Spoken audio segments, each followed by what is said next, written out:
Imagina esto, una noche oscura y helada en una casa larga vikinga, el fuego crepitando proyectando sombras en las vigas de madera. El narrador se inclina hacia adelante, su voz baja y rítmica, mientras cuenta una historia sobre Loki, el dios tramposo que se transforma en una yegua. La sangre se acumula bajo él, mientras da a luz a Sleipnir, un caballo de 8 patas que galopa por el cosmos nórdico más rápido que el viento, llevando mensajes entre mundos. La multitud en la casa larga no parpadea. No jadean ni cuestionan por qué un dios puede convertirse en madre, cruzar la línea entre masculino y femenino como si no fuera nada. Asienten con asombro su aliento visible en el aire frío, reverenciando el poder divino que doblega la realidad misma. Este es el mundo vikingo donde dioses como Loki y Odín cruzan los límites de género con la facilidad del humo a través de un tejado de paja, mientras que los mortales que se atrevían a hacer lo mismo enfrentaban un destino muy diferente. Bienvenidos a nuestro análisis profundo sobre cómo la sociedad vikinga controlaba la masculinidad, un sistema tan rígido que no solo moldeó su mundo, sino que resuena en el nuestro hoy. Si eso suena sorprendente, quédate, esta historia está a punto de volverse aún más loca. Empecemos con los dioses, los rompedores de reglas definitivos. En la mitología nórdica encontrada en textos como la Edda poética, Loki no es el único que cambia las reglas.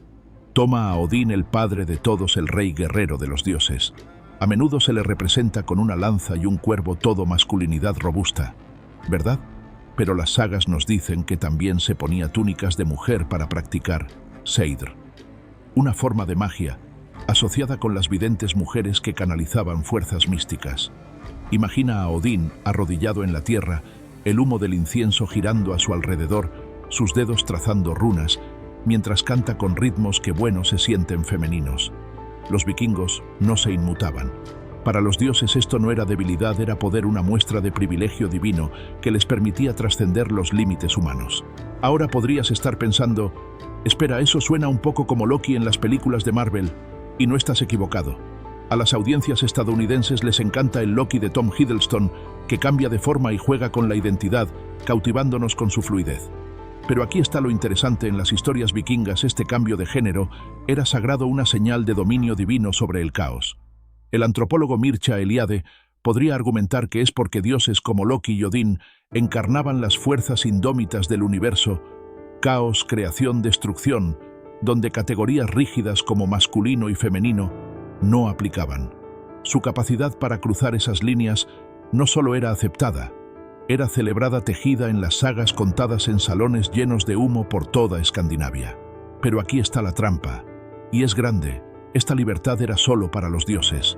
Un hombre humano intentando imitar a Odín, vistiéndose con ropa de mujer o practicando Seidr, no sería aclamado como héroe. Sería ostracizado, exiliado, o algo peor, marcado con términos que exploraremos más adelante, palabras que cortaban más profundo que cualquier espada. Un error común es pensar que los mitos vikingos eran una luz verde para la fluidez de género en general. No, estas historias eran como una cuerda de terciopelo en un club. Solo los VIP, los dioses, podían cruzar la línea. Para los mortales, traspasar ese límite significaba aniquilación social, un sistema diseñado para mantener a todos en su lugar. Entonces, ¿cuál es la lección aquí? Los mitos revelan las tensiones de una cultura. Los vikingos crearon dioses que podían romper todas las reglas, encarnando deseos de libertad que los humanos no podían perseguir. Era como si soñaran en voz alta a través de sus historias, pero en el momento en que un mortal intentaba vivir ese sueño, el martillo caía. Y si piensas que eso es solo historia antigua, piénsalo de nuevo. ¿Alguna vez has notado cómo aplaudimos a personajes como Loki en la pantalla, pero aún juzgamos a las personas reales por desafiar las normas de género? Ese doble estándar comenzó hace mucho tiempo y sigue vigente. Si este choque entre la libertad divina y el control humano te engancha, pulsa el botón de suscripción, porque apenas estamos comenzando. A continuación exploraremos cómo los vikingos usaban el silencio, no las leyes, para controlar comportamientos que no querían nombrar. Créeme, es un sistema tan astuto como brutal. Quédate conmigo y desentrañemos cómo estas reglas antiguas aún moldean la forma en que pensamos sobre la masculinidad hoy. El código silencioso. ¿Por qué los vikingos evitaban nombrar las relaciones entre personas del mismo sexo? Imagina un asentamiento vikingo al atardecer, el aire cargado con el aroma del humo de leña y la tierra húmeda. Los hombres se reúnen en el gran salón, sus voces ásperas por la cerveza y las risas intercambiando historias de incursiones y cosechas. Pero hay algo de lo que no hablan. Nadie menciona a hombres que aman a hombres no porque no sepan qué ocurre, sino porque el mundo vikingo tenía un truco astuto, se negaban a darle un nombre. Sin palabras, sin problema, o eso pensaban. La sociedad vikinga no tenía un término único para las relaciones entre hombres. Esto no fue un accidente o una especie de ignorancia ingenua. Fue estratégico, una elección deliberada para controlar el comportamiento al negarle un lenguaje.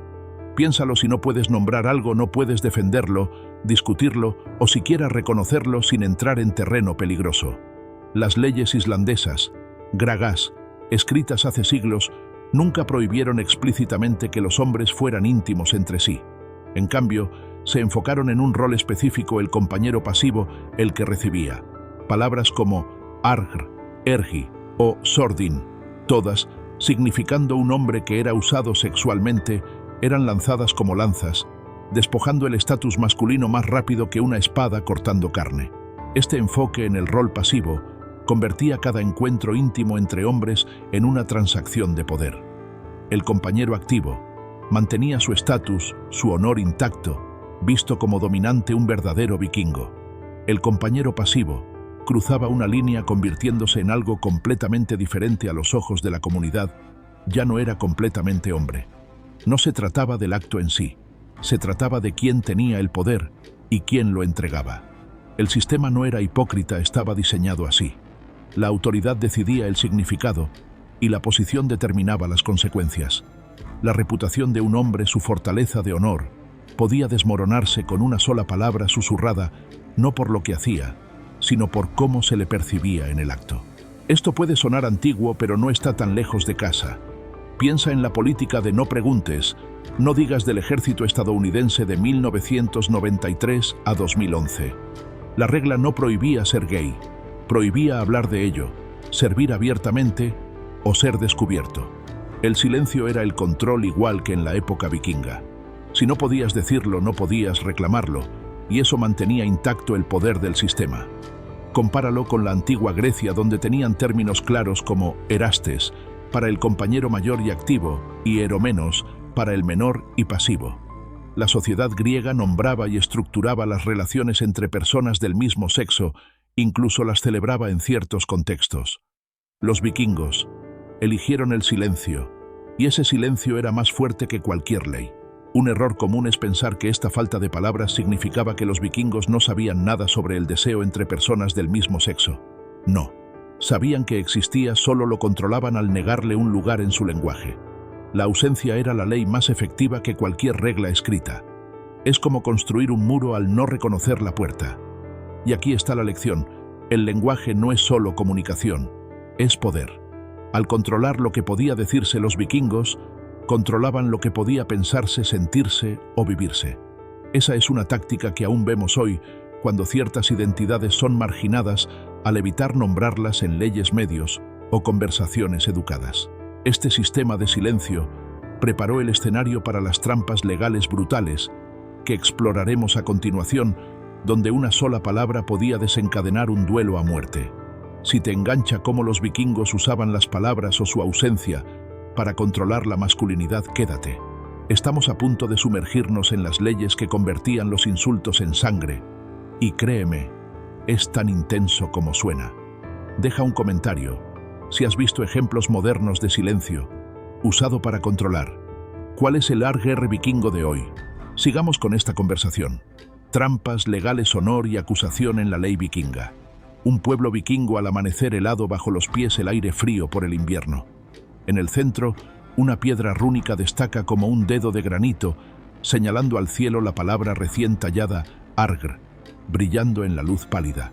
Un hombre está sentado con las piernas cruzadas en el suelo, cerca su espalda rígida, sus manos cuidadosamente colocadas en las rodillas, para no parecer desafiante ni rendido.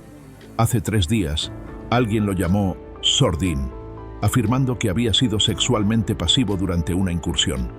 No había pruebas ni testigos, solo una palabra que cortaba más profundo que cualquier cuchilla. Hemos visto que los dioses vikingos jugaban con sus propias reglas y que el silencio controlaba lo innombrable. Pero cuando se pronunciaban palabras eran más que insultos, eran armas. En la sociedad vikinga, el honor era más que un sentimiento. Era una fortaleza construida en incursiones, cosechas y reputación defendida cada día. El código islandés, Gragas, escrito en el siglo XIII, pero arraigado en tradiciones anteriores, lo dejaba brutalmente claro. Si alguien llamaba a un hombre sordín, que significa que había sido abusado sexualmente, no era solo un golpe a su orgullo. Era un ataque legal tan serio como una herida de espada. El acusado tenía una sola opción: desafiar a su acusador a un duelo, una pelea a muerte. No había juicio ni pruebas, ni él dijo, ella dijo. El insulto en sí era una herida y la sangre era el único remedio. Esta era la trampa, el sistema estaba amañado. Los textos Gragas, conservados en manuscritos en el Instituto Árni Magnússon de Reykjavik, daban al acusado el derecho a pelear, pero la victoria era casi imposible. Una vez marcado como Argr o Sordin, el honor de un hombre, su moneda social, se había derrumbado. ¿Quién sería testigo en un duelo cuando su hombría estaba en duda? La victoria podría matar al acusador, pero no borraría la mancha. La derrota la confirmaría. El hombre en la tierra con las manos firmes, aunque agotado, lo sabía. Su pueblo pasaba a su lado, sus ojos esquivando, practicando una ceguera social para protegerse de su desgracia. Su esposa permanecía en silencio, no por traición, sino por un deseo de sobrevivir. Asociarse con él mancharía a ella y a sus hijos. Esto no era justicia. Era arquitectura diseñada para mantener la jerarquía, aplastando a cualquiera que pareciera salirse de la línea. Esto puede parecer una historia exagerada, pero no es tan diferente de la propia historia de América. Piensa en la cultura del honor en el sur de Estados Unidos del siglo XIX, donde hombres como Aaron Burr y Alexander Hamilton se batieron en duelo en 1804 por un insulto vago al carácter de Burr. La palabra requería sangre igual que en la Islandia vikinga. ¿Cuál era la diferencia? Los vikingos no necesitaban pistolas, usaban hachas, y la apuesta era una muerte social, no solo una bala.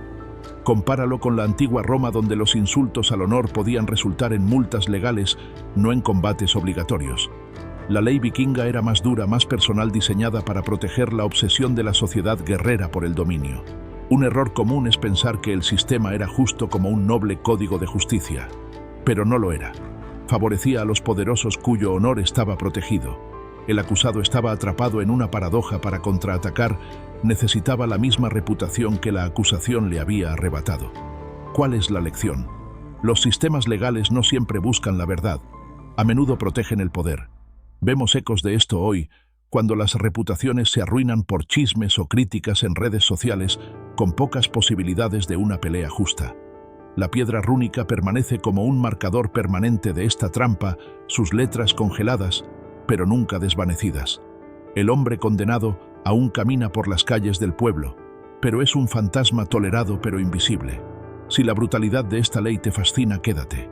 A continuación abordaremos un barco vikingo de incursión para ver cómo la conquista convertía a los humanos en señales de advertencia vivientes, usando no solo espadas, sino también sus cuerpos para quebrar la resistencia. Deja un comentario. ¿Has visto sistemas modernos manipular el juego de esta manera? Sigamos explorando este hilo de control. La cubierta de un barco vikingo cruje bajo el peso de los guerreros, el aire punzante con la sal del mar y el olor metálico de la sangre. Un jefe capturado se arrodilla en el centro del barco, su capa antaño orgullosa, arrancada sus muñecas en carne viva por las cuerdas que lo atan, no para evitar su escape, sino para escenificar su derrota. Las risas surgen de los asaltantes, no por alegría, sino por la sombría satisfacción de la conquista. Esto no es solo una incursión por plata o espadas, es un ritual, un acto calculado de poder que destruye la identidad de un hombre para enviar un mensaje. Ahora estamos en alta mar, donde las incursiones vikingas se convertían en teatros de dominación. El jefe antaño líder de su pueblo costero fue elegido para este espectáculo no por casualidad, sino porque su estatus hacía su caída más potente. Desnudándolo, obligándolo a adoptar una postura sumisa, los vikingos usaban la violencia sexual no por placer, sino como arma para desmantelar su masculinidad. Esto no era crueldad aleatoria, era estratégico, una lección pública sobre el poder. Como sugieren las sagas de Heimskringla, las incursiones eran tanto sobre control psicológico como sobre ganancias materiales. Al quebrar a un líder, los vikingos quebraban la idea misma de liderazgo, enviando una advertencia a cada pueblo a lo largo de la costa. Las cuerdas en las muñecas del jefe no eran solo restricciones, eran accesorios en un teatro educativo. Los asaltantes reunidos como público observaban mientras su cuerpo era posicionado para señalar derrota, sus respiraciones superficiales visibles en el aire gélido. Esto era deliberado, una coreografía de humillación diseñada para resonar mucho más allá del barco. Los otros cautivos obligados a presenciar llevaban la lección de vuelta a sus pueblos: resiste, y esto es lo que te espera. El capitán de la incursión supervisaba todo con la precisión de un comerciante, dividiendo tesoros, tratando la conquista sexual como otro botín de guerra tan vital como los anillos de plata apilados en cajas cercanas. Esto parece lejano, pero no lo es. Piensa en los crímenes de guerra modernos como los documentados por la ONU en Bosnia en la década de 1990, donde la violencia sexual se usó para humillar y controlar comunidades enteras. La táctica es antigua, pero la intención romper la identidad a través del cuerpo sigue siendo escalofriantemente familiar. Compáralo con los triunfos romanos, donde los cautivos eran desfilados en cadenas para mostrar dominio, pero la violencia sexual no era una herramienta estándar. Las incursiones vikingas destacaban por su enfoque en la humillación de género, convirtiendo a los hombres en advertencias vivientes de lo que significaba perder. Un error común es pensar que las incursiones vikingas eran solo sobre tomar botín y zarpar. Eran laboratorios de poder probando formas de aplastar la resistencia, no solo a través de la muerte, sino también de la vergüenza. La lección aquí es brutal, pero clara. El poder a menudo apunta a la identidad, no solo a los cuerpos. Al despojar a un hombre de su estatus masculino, los vikingos no solo ganaban una batalla, ganaban la historia, asegurando que su dominio perdurara en cada cuento susurrado. Las velas del barco crujen mientras vira hacia casa, dejando atrás a un jefe roto que llevará el peso de esa derrota para siempre. Si esta visión del lado oscuro de la conquista vikinga te engancha, quédate con nosotros. A continuación entraremos en el gran salón para ver cómo la vida cotidiana imponía estas mismas reglas rígidas sin desenvainar una sola espada. El gran salón brilla con la luz del fuego, sus largos bancos de madera repletos de hombres vikingos, sus rostros enrojecidos por la cerveza y el calor del hogar. El aire zumba con alardes de batallas y cacerías, pero cada risa, cada gesto es medido una danza cuidadosa para probar una cosa: fuerza. Un hombre alcanza el cuerno de cerveza, sus movimientos deliberados, evitando cualquier suavidad que pueda perdurar demasiado en la mirada de otro. En el gran salón, la masculinidad se controlaba sin pronunciar una sola ley. Aquí, en el corazón de la sociedad vikinga, los hombres aprendían a interpretar la dureza cada día. Un toque gentil, una mirada prolongada o una risa demasiado cálida podían insinuar debilidad. Ser Ragr, afeminado, blando, menos hombre. La Laxdela Saga, una historia islandesa del siglo XIII, muestra a hombres sentados con espacio medido entre ellos, sus posturas rígidas, su conversación aguda, pero nunca tierna. La risa estaba bien si se burlaba de un rival, pero una sonrisa que sugería afecto, eso era un riesgo. Cada interacción era un escenario, y el público, otros hombres, observaba cualquier paso en falso que pudiera deshacer la reputación de un guerrero. Esto no era sobre leyes o incursiones, era sobre supervivencia a plena vista. Los hombres se controlaban a sí mismos, evitando gestos que pudieran parecer receptivos en lugar de dominantes. Una mano en un hombro solo se detenía brevemente. El contacto visual se rompía antes de que pudiera malinterpretarse. El gran salón cálido, con el aroma de carne asada y humo de pino, era una olla a presión de reglas no dichas. Un movimiento equivocado, una voz demasiado suave, un gesto demasiado gentil podía desencadenar susurros, y los susurros podían convertirse en acusaciones. El sistema no necesitaba una piedra rúnica ni un duelo para funcionar. Prosperaba con el peso de la mirada de cada hombre, asegurando que nadie se atreviera a salirse de la línea. ¿Suena familiar? Piensa en la cultura de hermanos estadounidense moderna, chicos, en un bar deportivo, bromeando ruidosamente, dándose palmadas en la espalda, pero rápidos en decir sin homo, si un momento se siente demasiado cercano. Es la misma coreografía siglos después, donde los hombres esquivan la vulnerabilidad para probar que son lo suficientemente hombres. Contrasta eso con la cultura samurái del Japón medieval, donde la lealtad entre guerreros a veces permitía lazos emocionales, incluso afecto entre personas del mismo sexo, sin vergüenza. Los vikingos no tenían ese espacio, su cultura valoraba el coraje, pero ahogaba la conexión, dejando a los hombres aislados en sus propias fortalezas de honor. Un error común es pensar que los vikingos eran solo guerreros estoicos sin emociones. No lo eran. Sentían profundamente, valoraban la lealtad y contaban historias de hermandad en sagas como la Njál's saga. Pero su mundo castigaba cualquier signo de suavidad, obligando a los hombres a enterrar la ternura bajo bravatas. La lección aquí es clara. Las normas sociales nos moldean por debajo de la superficie, convirtiendo la conexión humana natural en algo que temer. Lo vemos hoy cuando los hombres dudan en abrazar a un amigo o compartir sentimientos preocupados de que los haga parecer débiles. El fuego en el gran salón ardía abajo, pero la presión nunca se desvanecía. Cada hombre cargaba con el peso de esas reglas no escritas, sus sombras largas contra las paredes. Si esta visión de la vida diaria vikinga te toca, quédate. A continuación exploraremos cómo las mujeres navegaban este mundo rígido atrapadas en la misma red de control. Deja un comentario. ¿Has sentido este tipo de presión para actuar duro en tu propia vida? La niebla matinal se aferra al asentamiento vikingo, enroscándose alrededor del pozo donde las mujeres se reúnen, sus voces, un murmullo suave contra el tintineo de los cubos de madera. Una mujer con las manos callosas de tejer se detiene a mitad de una frase, sus ojos desviándose hacia un hombre sentado solo en la tierra, rechazado por una acusación susurrada. Ella aparta la mirada no por crueldad, sino por necesidad. Su propio lugar en este mundo rígido depende de mantener la distancia.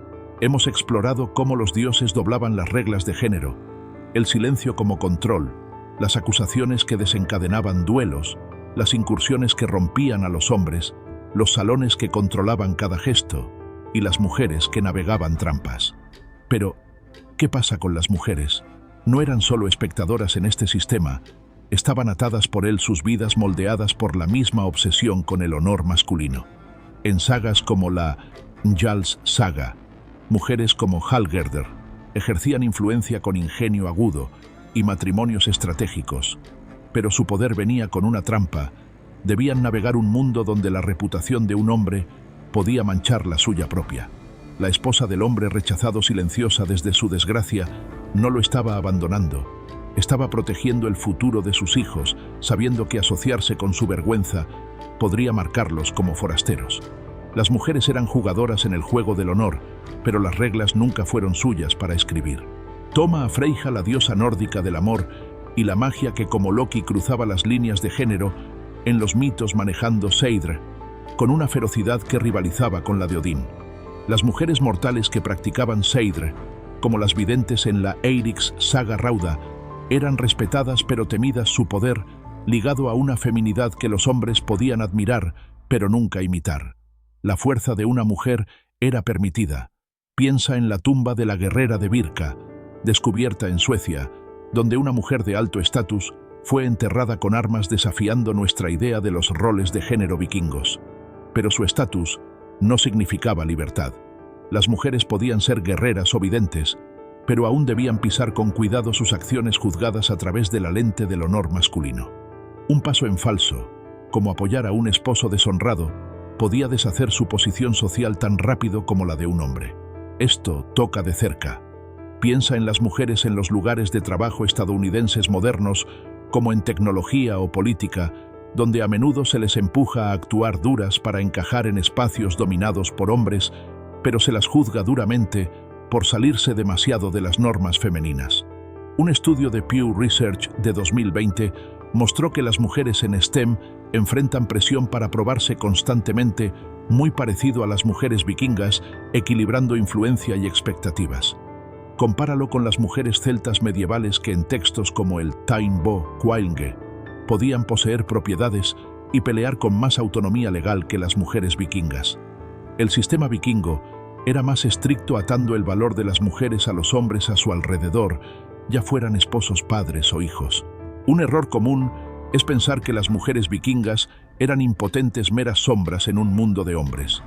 No lo eran. Dirigían hogares, moldeaban alianzas y a veces peleaban, pero su poder siempre era condicional, limitado por la misma maquinaria que aplastaba a los hombres que parecían demasiado blandos. La lección: las normas de género no solo restringen a un grupo, enredan a todos creando una red donde nadie se mueve libremente. Lo vemos hoy cuando las mujeres son juzgadas por ser demasiado emocionales o demasiado agresivas, atrapadas en un doble vínculo no tan diferente del silencio de aquella esposa vikinga. La niebla se levanta, pero el peso de esas reglas no dichas persiste pesado, como los cubos que las mujeres llevan de vuelta a sus hogares. Si esta visión de las jugadoras ocultas del mundo vikingo te engancha, quédate. La luz del sol atraviesa el vidrio emplomado, proyectando patrones irregulares en el frío suelo de piedra de un monasterio escandinavo. Un hombre se arrodilla, su espalda en carne viva por heridas frescas, el aire cargado con el aroma del incienso y el leve olor metálico de la sangre. Los monjes observan en silencio sus túnicas susurrando, mientras el látigo de cuero imparte una lección cuidadosamente medida. Esto ya no es la casa larga. Vikinga es un mundo nuevo moldeado por la cruz cristiana, pero las viejas reglas de masculinidad persisten envueltas en un nuevo vocabulario. A medida que el cristianismo se extendía por Escandinavia en los siglos X y XI, liderado por reyes como Olaf Tryggvason, el mundo nórdico se transformó. Los viejos términos argr, ergi, se desvanecieron, reemplazados por palabras cristianas como sodomita o abominación. La vergüenza se convirtió en pecado, un crimen contra el orden cósmico, no solo el honor del pueblo. Mientras que la ley vikinga permitía a un hombre pelear contra su acusador, la doctrina cristiana exigía confesión y arrepentimiento, a menudo a través del dolor. El Penitencial de Teodoro, un texto del siglo VII que moldeó las primeras iglesias escandinavas, prescribía azotes por pecados sexuales, convirtiendo el cuerpo en un lienzo para la corrección divina. Este no era un sistema más suave, era más afilado, más eficiente. La ley vikinga castigaba al compañero pasivo en encuentros entre hombres, dejando libre al dominante. El cristianismo no se preocupaba por quién estaba arriba. Ambos eran culpables, ambos necesitaban purificación. Las campanas del monasterio tocan marcando el tiempo santificado por el sufrimiento, mientras las cicatrices del hombre se convierten en un sermón, advirtiendo a otros que se conformen. Las apuestas ya no son solo la muerte social, son la condenación eterna. El sistema no cambió su objetivo, controlar la masculinidad, solo su lenguaje y herramientas, cambiando las disputas de sangre por supervisión espiritual. Esto resuena en América. Considera las leyes de sodomía que persistieron en los EEUU hasta 2003, arraigadas en el mismo marco cristiano que consideraba ciertos actos antinaturales. Esas leyes, derogadas en Lawrenceville, Texas, reflejaban el látigo del monasterio controlando cuerpos a través del pecado. Compáralo con las cortes islámicas medievales, donde, según el historiador Khaled el-Ruwayheb, el deseo entre personas del mismo sexo a menudo se toleraba si era discreto, menos enfocado en la condena total.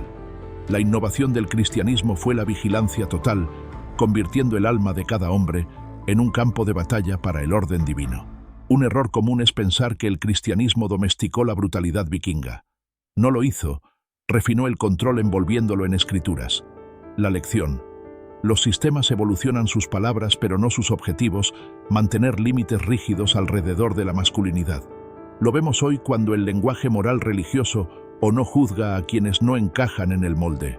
El dolor del látigo ha desaparecido, pero la sombra del sistema persiste permanente, como la cera de las velas del altar, congelada en el aire frío. Si este cambio de la espada pagana al arrepentimiento cristiano te intriga, síguenos. A continuación, exploraremos cómo estas reglas antiguas resuenan en la vida moderna, desde los patios escolares hasta las salas de juntas. Deja un comentario. ¿Has visto el lenguaje moral o religioso usado para controlar hoy? Sigamos profundizando en esto. El zumbido fluorescente de un vestuario de secundaria resuena, las zapatillas chirrían en los suelos pulidos, mientras un grupo de chicos adolescentes intercambian bromas y risas.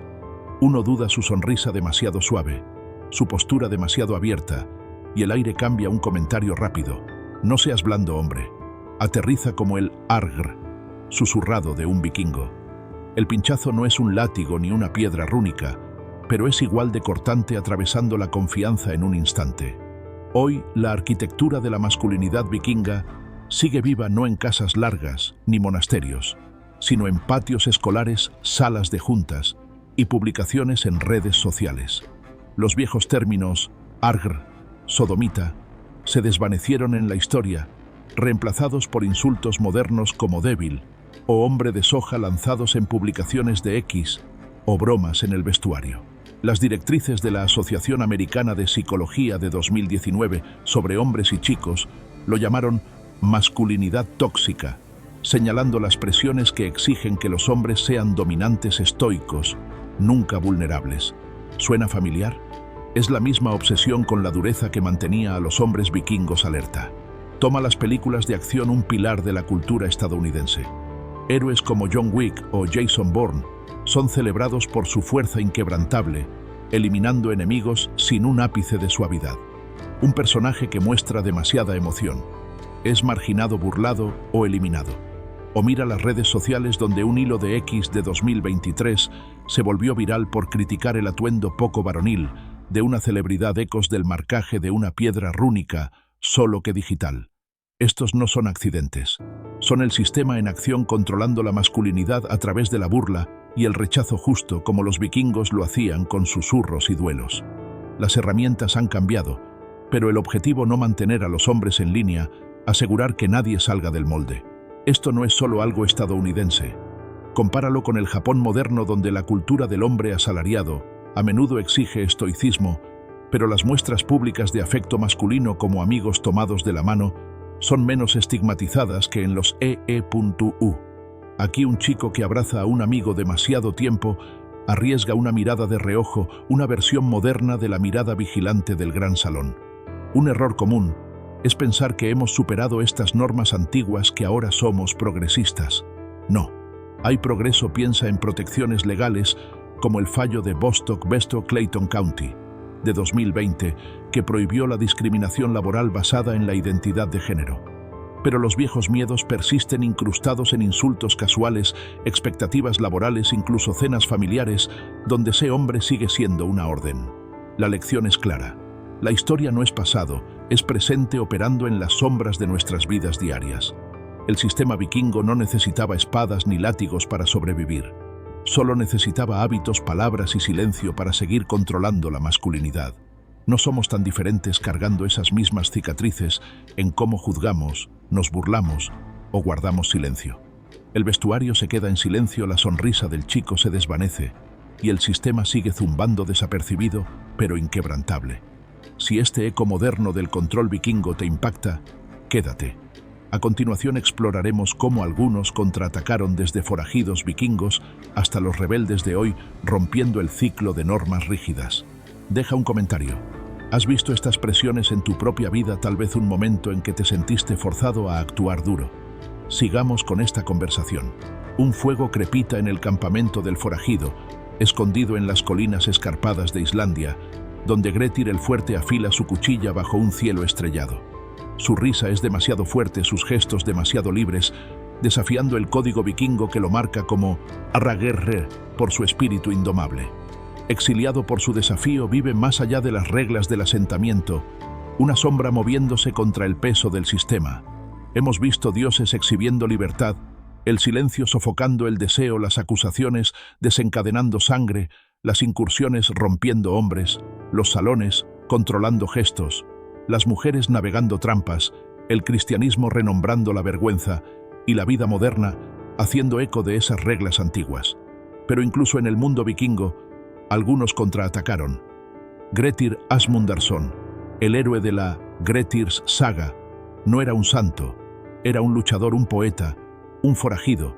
Su negativa a someterse a las normas sociales, incluso a costa del exilio, lo convirtió en una leyenda, un hombre que vivía fuera de las miradas vigilantes del gran. Esto no era solo algo vikingo. Compáralo con los trovadores de la Europa medieval, que cantaban sobre el amor cortesano, que a menudo difuminaba los roles de género, desafiando el estoicismo caballeresco con versos emocionales. La resistencia vikinga era más arriesgada. La rebeldía de Grettir llevó a una muerte solitaria, pero su historia inspiró a otros a cuestionar las reglas. Avanza rápido hasta hoy y vemos ecos en figuras como Harry Styles, que lleva vestidos en portadas de revistas, desafiando el molde de tipo duro de la cultura pop estadounidense. El movimiento Me Too, iniciado en 2017, también cambió la conversación denunciando la masculinidad tóxica y dando a los hombres espacio para rechazar las demandas de ser hombre. Un error común es pensar que la resistencia es nueva, un invento moderno. No, personas como Grettir estaban luchando estas batallas hace siglos, pagando precios altos por ello. La lección: el cambio comienza con aquellos lo suficientemente valientes para salir de las líneas, ya sea en un campamento vikingo o en un foco moderno. Su desafío planta semillas incluso si no viven para ver la cosecha. Hoy, cada publicación en X que denuncia un estereotipo tóxico, cada hombre que comparte vulnerabilidad sin vergüenza, lleva la antorcha de Grettir, probando que el sistema no es inquebrantable. El fuego en el campamento del forajido arde bajo, pero sus chispas persisten iluminando caminos para aquellos que se atreven a recorrerlos. Si esta historia de resistencia te inspira, que la pantalla parpadea un montaje de barcos vikingos surcando olas heladas, piedras rúnicas brillando a la luz del amanecer y vestuarios modernos zumbando con reglas no dichas. Los ecos de un sistema milenario resuenan debajo de todo un ritmo tan constante como un latido en la oscuridad. Hemos viajado lejos, desde la libertad salvaje de los dioses nórdicos hasta las presiones sutiles del mundo moderno, y ahora es momento de detenernos y mirar alrededor. Si este viaje te ha impactado, pulsa el botón de suscripción, porque estamos a punto de atarlo todo y pasarte las riendas. Desde el cambio de forma de Loki hasta los tabúes silenciosos, desde los duelos por honor hasta las incursiones que rompían hombres, desde los salones que imponían dureza hasta las mujeres navegando sombras, desde el arrepentimiento cristiano hasta los pinchazos en el vestuario de hoy, y los rebeldes como Grettir contraatacando, hemos visto un sistema. No es solo en las casas largas vikingas o los monasterios medievales. Está en el aire que respiramos, en las expectativas que cargamos. La Enhals Saga habla de hombres y mujeres atrapados en ciclo. Piensa en tu propia vida. Tal vez sea un momento en que te sentiste presionado a endurecerte en el trabajo, o una vez que viste a alguien juzgado por salirse de la norma, quizás un amigo burlado por mostrar vulnerabilidad, o un colega marginado por no encajar en el molde. En 2023, una publicación viral en X celebró a un actor masculino por llorar abiertamente en un estreno. Pero los comentarios estaban divididos. La mitad alababa su valentía, la otra mitad lo llamó débil. Ese es el sistema vikingo, aún vivo, aún dividiéndonos. Pero aquí es donde se pone real. Tú puedes cambiar la historia. Cada vez que denuncias un estereotipo tóxico, apoya. Un error común es pensar que la historia es solo un libro polvoriento y relevante para nuestras vidas. Equivocado. Las reglas vikingas que hemos explorado control a través del silencio, la vergüenza y el miedo están tejidas en nuestras escuelas, lugares de trabajo, incluso nuestras mentes. Pero la lección es esta: no estamos condenados a repetir el pasado. La historia nos muestra los hilos. Nosotros elegimos cómo cortarlos. Como los Skalds que se atrevieron a cantar sobre deseos prohibidos, o las voces modernas que... Hagamos esto personal. Deja un comentario abajo. ¿Has visto estas viejas normas en acción? Tal vez un momento en que sentiste su peso o te rebelaste contra ellas. Tu historia importa. Y si este viaje ha encendido algo en ti, comparte este video con alguien que necesite escucharlo. Suscríbete para más análisis profundos sobre cómo la historia nos moldea, porque tenemos mucho más que desentrañar, quizás las rebeliones de mujeres medievales o la evolución del